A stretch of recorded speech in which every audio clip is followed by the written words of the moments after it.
అయితే అప్పుడు తమాషా జరిగింది. ఈ భోపాల్ ముఖ్యమంత్రి, అప్పుడు నేను ముఖ్యమంత్రి ఉంటే భోపాల్ ఉన్న ఆయన పేరు శివరాజ్ సింగ్ చౌహాన్, ఆయన సీఎం ఉండే. ఆయన ఆ ప్లానింగ్ అదే ఇప్పుడు నీతి ఆయోగ్ ఉంది కదా, దానిలో సబ్ కమిటీకి ఆయన చైర్మన్.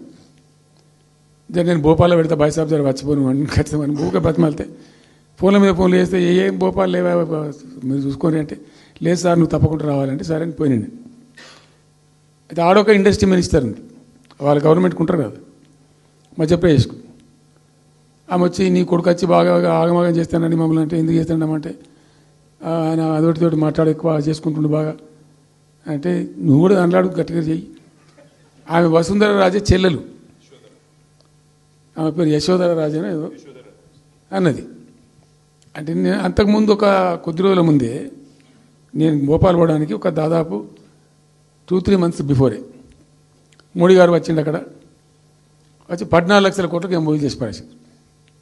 ఇది మధ్యప్రదేశ్ గవర్నమెంట్. నేను మొన్న 14 లక్షల కోసం చేసింది కాదమ్మా, మీకు నాకు అర్థం కాదు, నీకేం రాలేదంటావు నువ్వు, ప్రధానమంత్రి మీకు సపోర్ట్ ఉండే, మీకు పార్టీ అయ్యి మీకు మంచిగా నీకు ఇంత లాభం ఉంది అంటే, ఓ సో బోగసాయి సాబా ఆమె నేను అతను ప్రామిస్ చెప్తాను. నేను ఐ వాజ్ షాక్డ్. అది వచ్చేదా పోయేదంత వాటిదే గ్యాసు అంటే, ఈ గ్యాసులు ఎవరిని మోసం చేయడానికి ఇంత వంచిస్తారా ప్రజలను?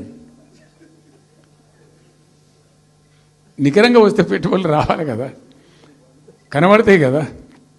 ఆ పెట్టుబడులు వస్తే లాభాలు జరుగుతాయి, ఉద్యోగాలు వస్తాయి, ఫ్యాక్టరీలు వస్తాయి, అడిషనల్ ఇన్కమ్ జనరేట్ అవుతుంది, స్టేట్ గవర్నమెంట్కు జిఎస్టీ పెరుగుతుంది. ఏం లేదు, వాటిదే గ్యాసు.